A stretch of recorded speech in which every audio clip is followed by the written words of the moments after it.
વંદે માતરમ વિદ્યાર્થી મિત્રો, બરાબર. આજે આપણે ભણવાના છીએ 11 સાયન્સની અંદર. તમે તમારા સમક્ષ સરસ મજાના દાખલા ચાલી રહ્યા છે એ આપણે જોઈએ છીએ, બરાબર. 11 સાયન્સ ચેપ્ટર નંબર 3 એની અંદર આપણે શું લઈએ છીએ? દાખલાઓ, બરાબર. સબ્જેક્ટ છે તમારો ફિઝિક્સ. સરસ મજાનું તમે આ ભણી રહ્યા છો. એની અંદર આપણે દાખલા, અને દાખલાની અંદર ઘણી બધી વાત કરેલી. આપણે ટેક્સ્ટ બુક તમારી પાસે રાખવી જરૂરી છે, બરાબર વિદ્યાર્થી મિત્રો. હવે આપણે જે ઉતારવાના છીએ એ દાખલાની વાત કરીએ.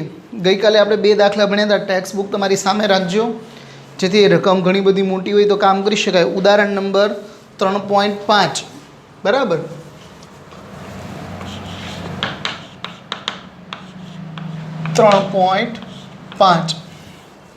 આરામથી તમે આને સ્ટડી કરી શકો છો.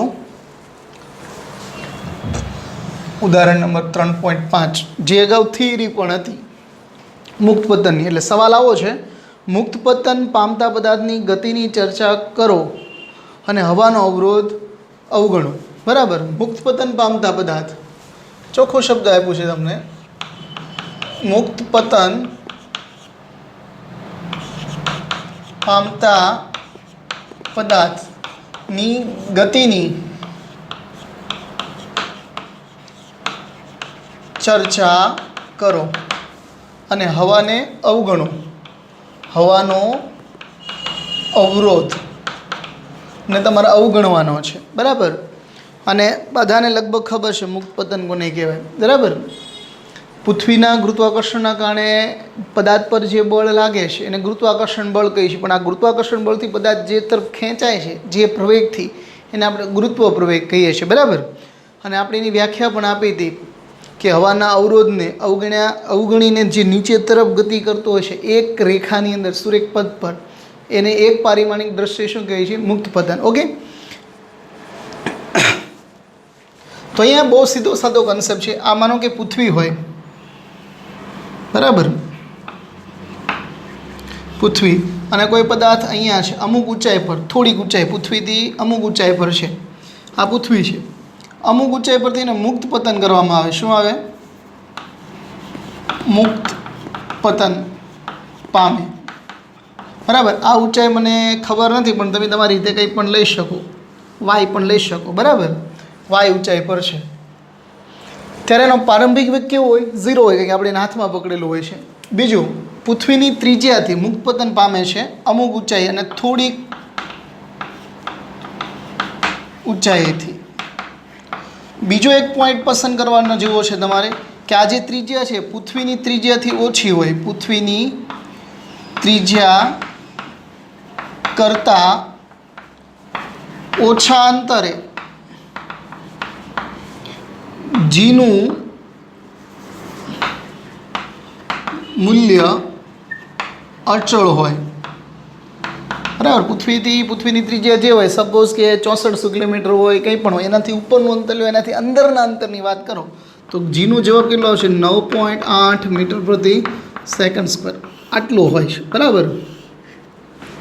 હવે તમે જ્યારે એને હવાને અવરોધ અવગણો છો ત્યારની વાત. જો કોઈ પદાર્થ મુક્ત પતન પામતો હોય, બરાબર, તો આ મુક્ત પતનનું સ્થાન છે ઉપર. આપણે વાય અક્ષ ઉપર લઈએ, ઉપરનો ભાગ ઉધ્વ દિશા અને નીચેનો ભાગ અધો દિશા,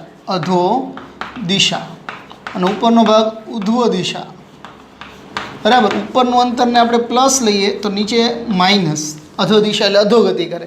એટલે એમાં જી પણ કેવો થશે? માઇનસ, ઋણ લેવાનો રહેશે, બરાબર. પ્રવેગ કેવો મળશે? એ બરાબર -g એટલે કે -9.8 મીટર પ્રતિ સેકન્ડ. આવું આપણે ધારીએ છીએ, ઉપર માટે ધન ધારીએ છીએ, બરાબર. તો આપણી પાસે આવા 3 સમીકરણો છે. આપણે દાખલાની રીતે લખીએ છીએ, બધી થિયરી લખવાની જરૂર નથી. આ મારી ધારણા છે. હવે આપણી પાસે 3 સમીકરણો છે, યાદ હોય તો. ગતિના સમીકરણ, કારણ કે સમય સાથે, અંતર સાથેના ફેરફારો પર એ આધાર રાખે છે. તો પહેલું સમીકરણ v = v0 + at. યાદ હોય તો જો આ વાય ઊંચાઈ હોય, બરાબર, વાય ઊંચાઈ પર છે તો એમાં પ્રારંભિક વેગ v0 કેવો હશે? એનો 0, બરાબર હશે ને? બરાબર. અને પ્રવેગ કેવો છે? નીચે તરફ અધો દિશામાં ગતિ કરે છે, એટલે g કેવો થાય? a બરાબર -g.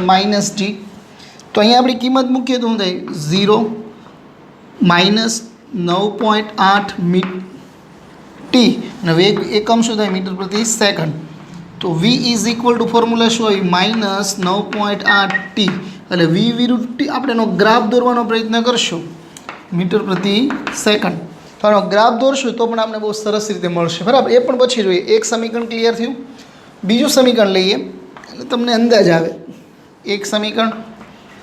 બીજું સમીકરણ આપણું છે ગતિનું શું છે? વાય અક્ષ પર છે, તો વાય બરાબર v0t પ્લસ 1/2 at². તો વાય જેટલો છે અને પ્રારંભિક વેગ 0, 1/2 -9.8 t². એટલે શું થયું? વાય બરાબર માઇનસ ભાગાકાર ચલાવો અહીં, એટલે કેટલો આવશે? 98 ને અડધા કરો તો આરામથી તમે કહી શકો, બરાબર. એટલે -9.8/2 t². એટલે વાય બરાબર 49, એટલે કે 4.9 t². આ ફોર્મ્યુલા થઈ. અહીં માઇનસ નિશાની બતાવે છે કે નીચે તરફ અધો દિશામાં ગતિ કરે છે. ટી અને અંતર સાથે સંબંધ આવ્યો, સમય અને વેગ સાથે સંબંધ આવ્યો. અને આપણી પાસે ત્રીજું સમીકરણ છે, યાદ હોય તો v² v0² બરાબર 2ax. અહીંયા આપણી પાસે વાય અંતર છે, બરાબર. તો અહીંયા પણ શું છે? પ્રારંભિક વેગ 0, પ્રારંભિક કેવું છે આપણી પાસે? 0, બરાબર ને વિદ્યાર્થી મિત્રો? તો કિંમત મૂકીને તમે આરામથી એને સોલ્વ કરી શકો છો. તો એ પણ જોઈ શકો છો, બરાબર. વર્ગ સામે આપ્યો જ છે તમારી પાસે, એટલે 0 v² બરાબર 2a minus 9.8 Y minus 19.6 Y, બરાબર ને? 98 દુ 196, એટલે પોઈન્ટ આપો એટલે v². આ રીતનું આખું પદ તમને મળશે, બરાબર. પ્રારંભિક વેગ 0. તમે એનો વર્ગમૂળ લઈને પણ લઈ શકો, બરાબર. આટલી જ વાત આપણે કરવાની હતી. તો આ તમને એના જે એકમો મળ્યા છે, આમનો એકમ શું થશે? માત્ર મીટર. આમનો એકમ શું થશે? મીટર પ્રતિ સેકન્ડ સ્ક્વેર. આ 3 છે, એના આલેખો જોઈએ. આલેખ, કારણ કે આ બધી ચર્ચા કરવાની હતી. અહીંયા હવાનો અવરોધ અવગણવામાં આવ્યો છે. આલેખ તમને ખબર છે, v√t નો તમે પહેલાં જ લેશો કે અચળ વેગથી હંમેશા ગતિ કરતું હોય. 3 ગ્રાફ આપણે ભણી ગયેલા છીએ, તમને યાદ હશે. ટી વિરુદ્ધ પ્રવેગનો ગ્રાફ. અહીંયા પ્રવેગ લઈએ, આ તરફ પ્રવેગ એટલે મીટર પ્રતિ સેકન્ડ સ્ક્વેર સેકન્ડ. અહીંયા 5 10 -10 5. તો યાદ હશે કે અહીંયા 9.8 એટલે ઉપર, થોડોક ઉપર અહીંયા સ્થિર છે, અચળ, બરાબર.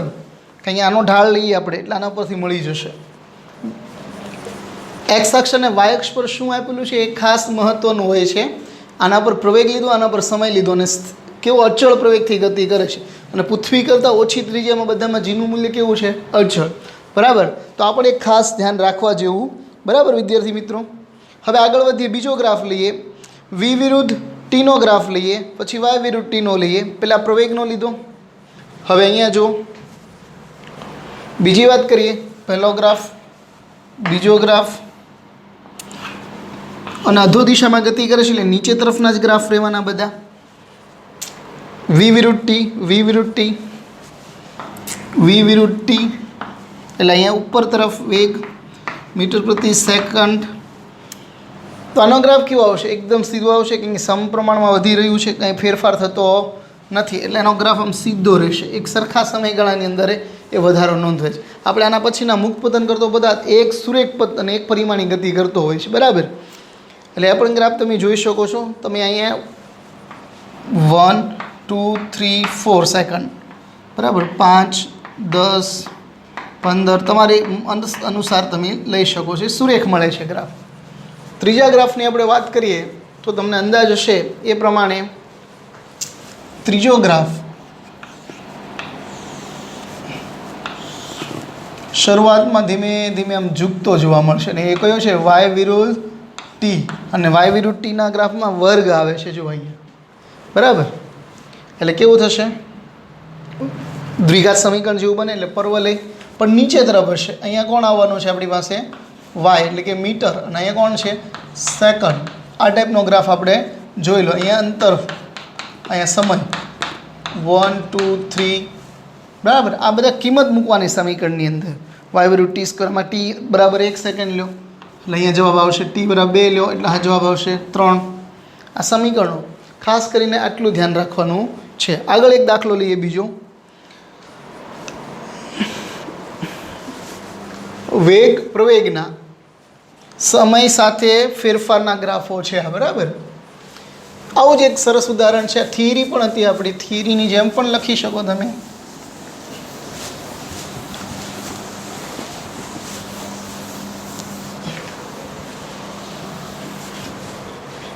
બરાબર. હવે પછીનો દાખલો છે 3.6. રકમ પર ધ્યાન. ગેલિલિયો વાળો દાખલો છે. ગેલિલિયોએ 1954માં એવું પ્રૂફ કરી દીધું કે આ મુક્ત પતન જે પદાર્થ પામે છે એની સિક્વન્સ એની ગોતી કાઢી હતી, ગાણિતિક સંબંધ, બરાબર. તો એ આપણે ચેક કરી જોઈએ પહેલાં ધીમે કરીને, એટલે તમને અંદાજ આવશે કે કેટલું કામ થાય, બરાબર.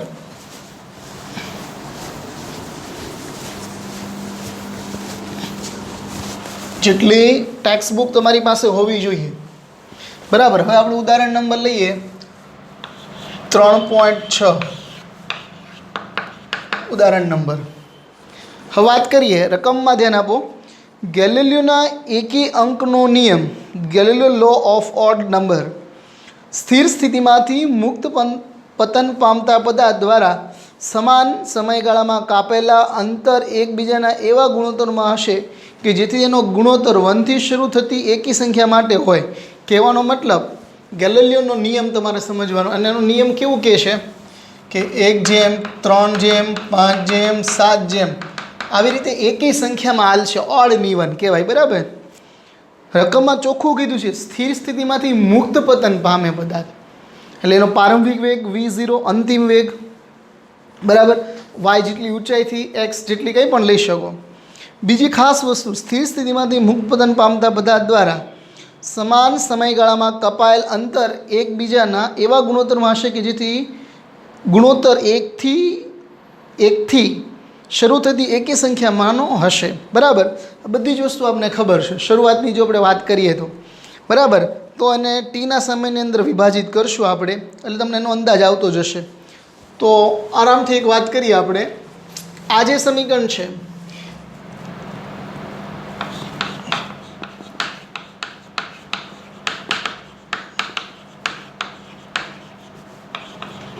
એકી અંક માટે, બરાબર. તો આપણી પાસે સમીકરણ છે y બરાબર v0t પ્લસ 1/8t², બરાબર. અને પદાર્થ શું કરે છે? મુક્ત પતન પામે. અને પદાર્થ જ્યારે મુક્ત પતન પામતો ત્યારે એનો પ્રારંભિક વેગ કેવો હોય? શરૂઆતનો વેગ 0, બરાબર. અને એ બરાબર -g, બરાબર. તો આપણું સમીકરણ શું બને? તો કે 0 પ્લસ 1/- 9.8t². તો y બરાબર માઇનસ આપણો જવાબ છે 4.9t². આ સમીકરણ મુજબ આપણે કામ કરવાના છીએ, અથવા તો આ સમીકરણ, બંને સમીકરણ લઈ શકો. તેના માટે આપણે કોષ્ટક બતાવ્યો છે. લોકોએ કંઈક કરવાનું છે, કપાયેલા અંતરનો ગુણોત્તર લેવાનો છે, બરાબર. તો તમને ખબર છે તમારી પાસે જે સમય છે એને ટાવ અંતરાલમાં લઈએ. સમયનો અંતરાલનું વિભાજન કરો. વિભાજન કરો એટલે તમે ટુકડે ટુકડે લ્યો, બરાબર. જેમ કે 0 લ્યો, ટાવ 1 લ્યો, 2 ટાવ લ્યો, ટાવ એટલે ટી રિલેશન સમય પણ કહેવાય. આ ટાઈપના સમય તમે લેવાના છે, બરાબર. જે નહીં એનો કોષ્ટક છે આપણી પાસે. તો પહેલાં જે સમીકરણ છે એમાં જો વાયની જરૂર પડશે, કિંમત મૂકશો ટીની. ટી બરાબર 0 મૂકો, ટી બરાબર ટાવ મૂકો, ટી બરાબર 2 મૂકો, એટલે t2 એટલે 4t². આવી રીતે આખો બનવાનો છે, બરાબર. તો આપણે કોષ્ટક લઈએ, પહેલાં સમય લઈએ, વાય લઈએ, બરાબર. તો આપણી પાસે જે સમય કોષ્ટક છે એ ચેક કરીએ, બરાબર. બહુ ઇઝીલી થઈ જશે તમારા માટે.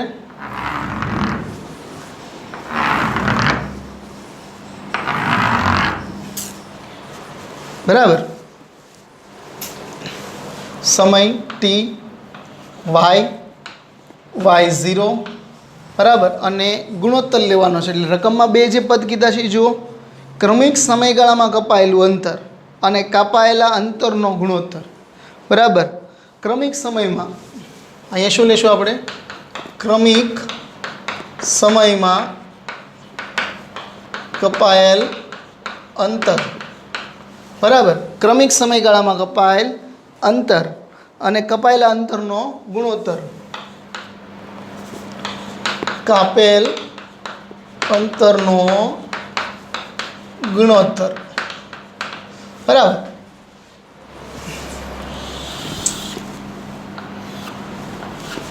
આ તમારે ધ્યાન રાખવું. અને એ તમારી પાસે સમીકરણ છે, કયું છે? કિંમત મૂકશો એટલે તમારી પાસે વાય વાળું.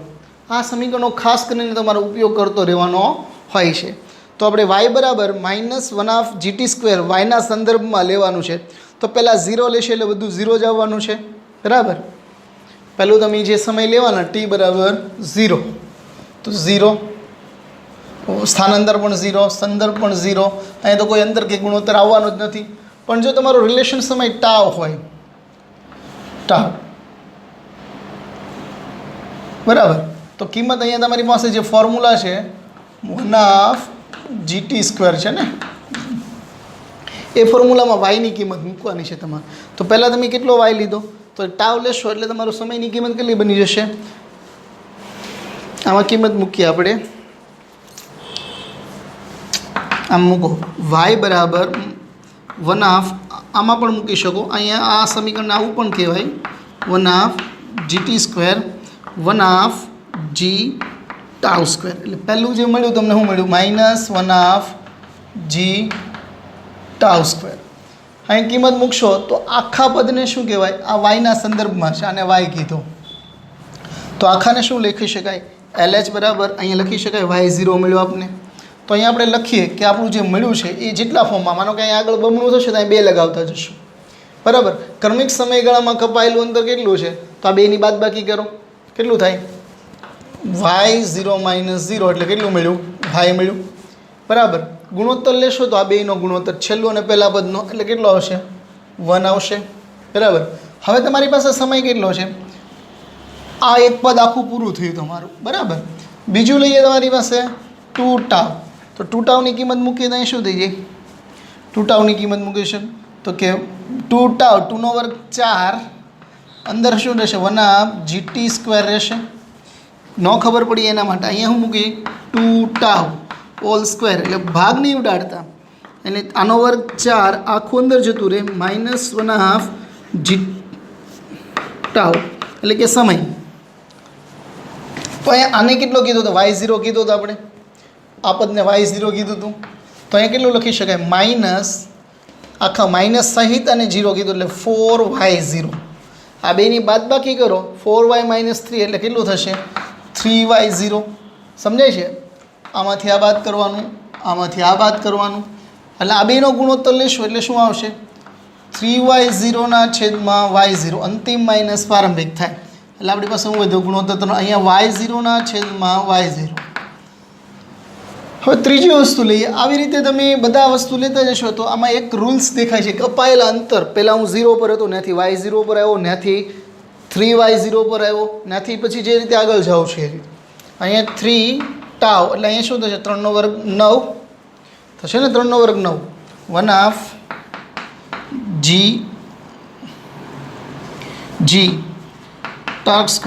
અને માઇનસ, તો આખાને તો y0 કીધું છે એટલે 9y0. 9y0 અહીંથી બાદબાકી કરો, 9માંથી 4 જશે તો 5y0. અહીંયા ગુણોત્તર લો આ બેયનો, તો શું થાય? 5માંથી બાદબાકી કરશો એટલે એનો ગુણોત્તર તમને મળશે. કેટલો લેવાનો રહેશે? બહુ ઇઝીલી કરી શકાય એવું છે આપણી માટે. બરાબર, 5 મળી જશે આરામથી, ગોતતા જશો તો. બરાબર, ગુણોત્તર લેતા જાઓ, બાદબાકી કરતા જાઓ. આ તમારે કરવાની જરૂર નથી. પ્રારંભિક સાથે ગુણોત્તર લેશો એટલે શું થાય? આ નિયરી ગુણોત્તર લીધો ક્રમશઃ અંતર માટે, કારણ કે શરૂઆત તો મુસાફરી ટાવ 1 ટાવ 2, એટલે અહીંયા શું થાય? 5/0 તો કેટલું આવશે? 5. અહીંયા થોડું ધ્યાન રાખવાનું રહેશે. 4 ટાવ બરાબર. આવી રીતે તમે કોઈ લો 4 એટલે 16 માઇનસ 1/2 જી સમયનો વર્ગ એટલે અહીં કેટલો વધે 16y². 16માંથી 9 જાય તો કેટલા વધશે? 7 એક વધશે. બરાબર. એટલે અહીંયા શું વધશે? 7y0. આ 7y0 એટલે ટાઉ 3 એને પ્રારંભિકમાંથી બાદ કરો એટલે 7y0 y0 એટલે 7. એટલે આ પ્રમાણથી નક્કી કરવામાં આવ્યું. શું નક્કી કર્યું એ લોકો એના સ્ટેટમેન્ટમાં જુઓ. બરાબર. આ નિયમ ગેલિલિયો માટે 1564માં પ્રતિપાદિત કર્યો હતો, જેને મુક્ત પતન પામતા પદાર્થ માટે પ્રથમ વખત માત્રાત્મક મેળવવામાં આવેલો હતો. બરાબર. અંતિમ સ્તંભમાં દર્શાવેલા મુજબ જોઈ શકાય છે કપાયેલા અંતરોનો ગુણોત્તર છે. આ છે કપાયેલું અંતર દેખાય છે તો એકી સંખ્યામાં આવે છે. કેવી સંખ્યામાં આવે છે? એટલા માટેની એકી સંખ્યાનો નિયમ કીધો. 1:3:5:7 આવી રીતે સતત ચાલે છે. ઓકે વિદ્યાર્થી મિત્રો, આગળ લઈએ. એક ત્રીજો દાખલો પણ છે, સ્ટોપિંગ ડિસ્ટન્સ. બહુ ઇઝી દાખલાવા બધા હોય છે. સ્ટોપિંગ ડિસ્ટન્સની અગાઉ આપણે વાત કરી હતી, યાદ હોય તો. ટેક્સ્ટ બુકના ઉદાહરણો બહુ સરળ છે. આ બધા તો તમારા માટે રમત કહેવાય, પણ આપણે જોઈએ સ્ટોપિંગ ડિસ્ટન્સ એટલે બહુ સરસ વાત છે. સ્ટોપિંગ ડિસ્ટન્સ કોને કહેશો આપણે? તો કે ગતિમાન વાહનને જ્યારે બ્રેક લગાવો તમે તો એ થોભે એ પહેલાં જે અંતર કાપે ને એને સ્ટોપિંગ ડિસ્ટન્સ કહેવાય. બરાબર. એ ખાસ વાત ધ્યાન રાખવા જેવી છે. તો આપણે રકમ પર ધ્યાન આપો. આપણો ઉદાહરણ નંબરનો દાખલો જેમ સમય થતો જશે એમ તમને ખબર પડતી જશે. ઉદાહરણ નંબર 3.7. બરાબર. સ્ટોપિંગ ડિસ્ટન્સ બહુ સિમ્પલ છે. રકમ પર ધ્યાન. મેં હમણાં જ કીધું ગતિમાન કણ ગતિ કરતો હોય અને એને આપણે બ્રેક લગાવી અને તરત ઊભું રહી જવું જોઈએ, પણ ઊભું રહે નહીં, અને જે ઢસડાઈને અંતર કાપે છે એ જે વધારાનું અંતર છે એને સ્ટોપિંગ ડિસ્ટન્સ કહેવાય. રકમ આવી છે. વાહનનું સ્ટોપિંગ ડિસ્ટન્સ એ ગતિમાન વાહન બ્રેક લગાવવામાં આવે ત્યારે થોભે તે પહેલાં તેને કાપેલા અંતરને વાહનનું સ્ટોપિંગ ડિસ્ટન્સ કહે છે. રસ્તા પર વાહનોની સલામતી માટે એક અગત્યનું પરિબળ પણ કહેવાય. સ્ટોપિંગ ડિસ્ટન્સ વાહનનો પ્રારંભિક વેગ, બ્રેકની ક્ષમતા અથવા બ્રેક લગાવવાના વાહનના ઉદ્ભવતા પ્રતિપ્રવેગ પર આધારિત છે. આપણે આ બધું ભણ્યા હતા. અને વાહનનો વેગ v0 અને પ્રવેગના પદમાંનું સૂત્ર મેળવો. બરાબર. ખાસ ધ્યાન આપવાનું છે તમારે. તો ધારો કે કોઈ પદાર્થ ગતિમાં છે, બરાબર, એને તમે બ્રેક મારો એટલે પહેલાં એનો પ્રારંભિક વેગ કેવો હોય? v જેટલો હોય. બ્રેક મારો છે એટલે એનો અંતિમ વેગ કેવો થઈ જાય? 0. ખાસ ધ્યાન આપો. પહેલાં ગતિમાં છે તો બ્રેક મારવી પડે ને. કોઈ વસ્તુ ગતિમાં જ ન હોય ને રોકવાની શું જરૂર છે ભાઈ? એટલે શું થાય છે? અંતિમ વેગ આપણે શું કરીએ છીએ? એનો 0. જ્યારે એનો પ્રારંભિક વેગ 0 હોતો નથી. પ્રારંભિક વેગ v0 પણ અંતિમ વેગ v0 થાય. શા માટે? તો આપણે શું કરીએ છીએ? બ્રેક મારતા. બરાબર. બ્રેક મારો એટલે વાહન ઊભું રહી જાય એટલે એના પર વિરોધી બળ લાગ્યું. વિરોધી બળ લાગ્યું એટલે એમાં પ્રતિપ્રવેગનો જન્મ થયો. પ્રતિપ્રવેગ ઉદ્ભવે એટલે એ બરાબર -g થાય. યસ, આઈ એમ રાઈટ. બરાબર. અને આપણે ખબર છે ગતિના સમીકરણ મુજબ કે આવું કયું સૂત્ર છે જેમાં આપણે સમયની જરૂર નથી પડતી. અને બીજું શું થાય છે? બ્રેક મારો છો એટલો પ્રતિપ્રવેગ છે, પ્રારંભિક વેગ આ છે, અંતિમ વેગ આ હોય તો એની કાપેલું અંતર બ્રેક મારતા પહેલાં ધારો કે કાપેલું અંતર ds હોય. ધારો કે કોઈ પદાર્થ ગતિમાં છે અને બ્રેક મારો ત્યારે કાપેલું અંતર ds. આપણે ધારી લઈએ કે ds એટલે એને શું કહેવાય? Stopping distance. જેટલું અંતર કાપે. એક સરસ મજાનો દાખલો છે. v = v0² બરાબર 2ax. તો x બરાબર આપણે શું લેવાના છે? dx. બરાબર. a બરાબર -g. બરાબર. ds અને અંતિમ વેગ કેવો છે? 0 છે. પ્રારંભિક વેગનો જેટલો ગતિ જેટલી 50ની સ્પીડે જતી હોય તો 50ની હોય. બરાબર. સૂત્રની અંદર કિંમત મૂકો એટલે સીધો તમને જવાબ મળવા પાત્ર છે. બરાબર, તમે જોઈ શકો છો. બીજું કોઈ તમને કીધું નથી, પ્રતિપ્રયોગ -a લેવાનો કીધો છે. બરાબર, એટલે આપણે a બરાબર માઇનસ લઈ શકીએ અહીંયા, એટલે બંને બાજુ માઇનસ કેન્સલ થઈ જશે. 2a ds, તો અહીંયા તમે જુઓ કેન્સલ, એટલે dsને કરતાં બનાવો એટલે શું મળ્યું? v0² છેદમાં 2a. આ સૂત્ર બહુ સરસ છે, જે નીટની અંદર બહુ બધા દાખલા પૂછાતા હોય. બીજું આના પરથી એવું પ્રૂફ થયું કે સ્ટોપિંગ ડિસ્ટન્સ એ પ્રારંભિક વેગના વર્ગના સમપ્રમાણમાં હોય છે. સમપ્રમાણ. ખાસ એવું પણ હોય કે બ્રેક મારવાની ક્ષમતા પર પણ આ સ્ટોપિંગ ડિસ્ટન્સ આધાર રાખે. બરાબર, બીજી વસ્તુ, જો તમે વેગ બમણો કરો તો તમારું સ્ટોપિંગ ડિસ્ટન્સ 4 ગણું થાય. જો વેગ બમણો કરો, અહીં વર્ગ મૂકો 2v, v0 બરાબર 2v એટલે શું થાય? 4v². બરાબર, એટલે તમારું અંતર કેટલું થયું? 4 ગણું. એ તો સ્વાભાવિક છે ને, જેટલી સ્પીડ હોય ને પછી બ્રેક મારો એટલી જેટલું જાજી ઢસડાય. બરાબર, આ સ્ટોપિંગ ડિસ્ટન્સનો છે. આના પછીનો પણ દાખલો એક સરસ મજાનો છે 3.8, પણ આપણે સમયની મર્યાદા ઉપર ધ્યાન રાખીને આપણે જોશું. બરાબર, તો આ 3 દાખલા ખાસ તમે જુઓ. આના પછીના પણ દાખલા સરસ મજાના છે. તો એટલું રાખીએ. અને બીજું, હોમવર્કની અંદર રકમ સાથે દાખલા તમારે લખવાના હોય છે. બરાબર, ખાસ વસ્તુ યાદ રાખજો, આની વ્યાખ્યા વધારે પૂછાય છે. ફરીથી એકવાર વ્યાખ્યા આપણે જોઈએ કે ગતિમાન કણ પર જ્યારે બ્રેક લાગે ત્યારે થોભે તે પહેલાં કપાયેલ અંતરને શું કહેવાય?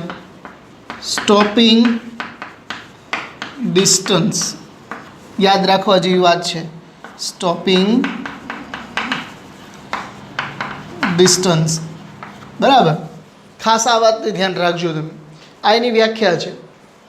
તો આજે આપણે ઉદાહરણ લગભગ 3.5, 3.6, 3.7 અને 3.8 પણ સરસ મજાનું IMP છે. પ્રતિક્રિયા સમય. દાખલા એક સિમ્પલ વાત કહું, કોઈ અકસ્માત આપણે રસ્તા પર ગાડી લઈને જતો ને આપણને ખબર છે ને એને ભટકાવવાના છે. બરાબર, તો એને રોકવા કે બચવા માટેનો આપણો પ્રયત્ન હોય તો તાત્કાલિક જે એક્શન લેવી પડે ને એને શું કહેવાય? પ્રતિક્રિયા સમય. દાખલા તરીકે કોઈ ઘટના બને છે તો તમે એને પહેલાં જુઓ છો, વિચારો છો, પછી એના પર શું કરો છો? કાર્યવાહી. પહેલાં શું કરવું પડે? અવલોકન જોવું પડે કે હું ભટકાશ કે નહીં ભટકાવ. એ પ્રમાણે આપણે શું કરીએ? વિચારીએ, અને એ પ્રમાણે એ વિચારને કમાન્ડ આપીને કાર્ય કરીએ. એને કહેવાય પ્રતિક્રિયા સમય. એ બહુ સરસ મજાનું છે, મુક્ત પતન કરતી વસ્તુ પ્લેટ ઉપરથી. એ પણ નેક્સ્ટ લેક્ચર વિડીયોમાં જોશું આપણે.